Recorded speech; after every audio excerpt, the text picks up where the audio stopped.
सपनों को खेलों में बदलने वाले इन मोबाइल ऐप्स ने हज़ारों घरों के चिराग बुझा दिए। किसी ने कर्ज में डूबकर आत्महत्या की, किसी माँ ने अपना बेटा खो दिया, किसी पत्नी का घर उजड़ गया। हमने बार बार खबरों के जरिए चेताया, दिखाया कि ये फैंटेसी नहीं बल्कि डिजिटल जुआ है जो परिवारों को निगल रहा है। आज सरकार ने बड़ा कदम उठाते हुए ड्रीम 11 और ऐसे तमाम पैसों के खेल पर रोक लगाई है ताकि और कोई परिवार बर्बाद ना हो।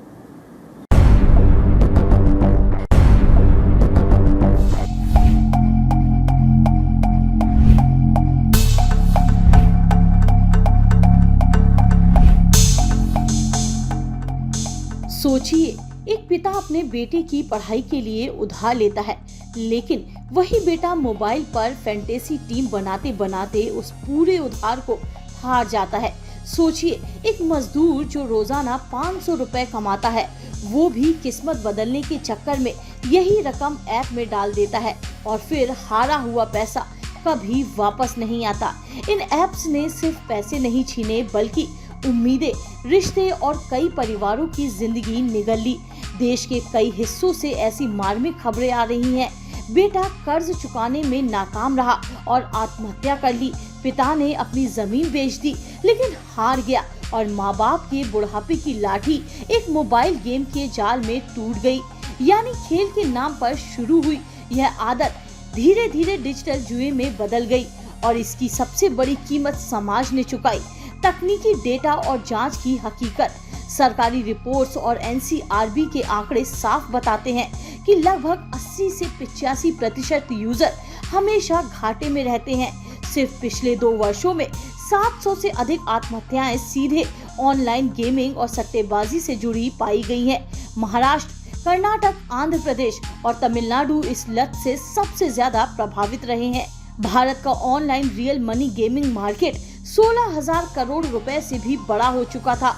इसमें हर दिन लाखों लोग लॉगिन करते थे और औसतन 100 से 500 रुपए तक हारते थे और एक बड़ा हिस्सा ब्लैक मनी और हवाला चैनलों से भी जुड़ा था, जिसकी अब एजेंसियां जांच कर रही हैं। यानी इन ऐप्स का बिजनेस मॉडल सीधा था, लोगों का पैसा खींचो, कुछ को विजेता बनाओ और बहुसंख्यक को हारने पर मजबूर करो।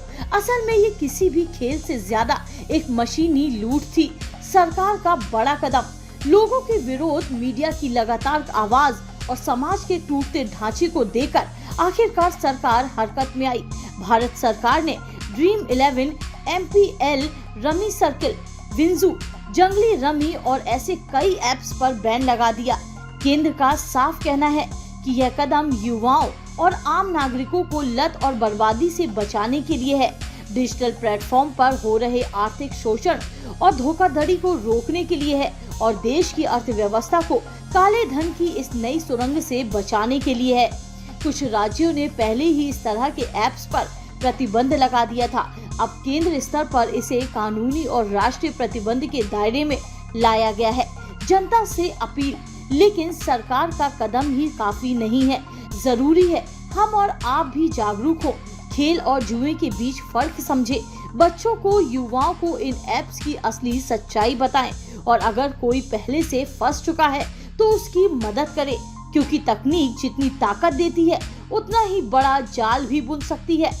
दूसरी तरफ सरकार का यह कानून एक उभरते डिजिटल उद्योग को बड़ा झटका जरूर दे रहा है। याद कीजिए, 2023 में यह इंडस्ट्री 23,000 करोड़ की थी और 2027 तक 70 करोड़ तक पहुंचने का अनुमान था। लेकिन सोचिए, क्या फायदा ऐसी अर्थव्यवस्था का जो सपनों को खेल में बदलने की हवा चलाकर कई घरों के चिराग बुझा चुकी है। पैसा, मुनाफा और कारोबार सब मायने रखते हैं, पर इंसानी जिंदगियां और टूटते परिवार उससे कहीं ज्यादा मायने रखते हैं। और यही वजह है कि न्यूज़ फर्स्ट लगातार अपील करता है, खेल खेलो लेकिन जिंदगी से मत खेलो। Bureau report, news first. ये सिर्फ एक कानून नहीं, ये उन परिवारों की चीख का जवाब है जो बरसों से बर्बादी झेलते रहे।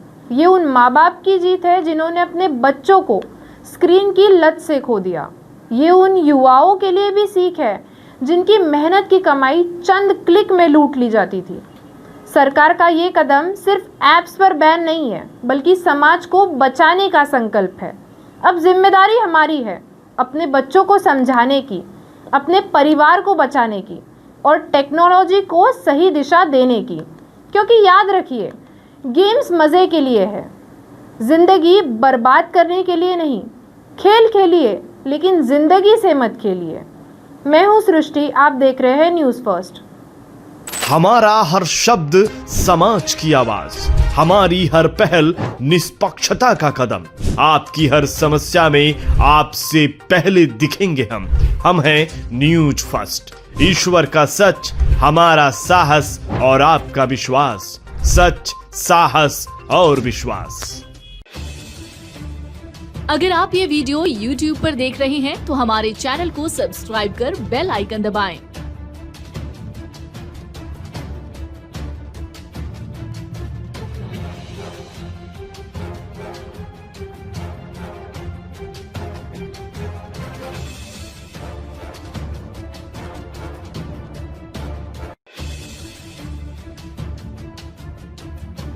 और Facebook पर देख रहे हैं तो हमारे पेज को लाइक करें।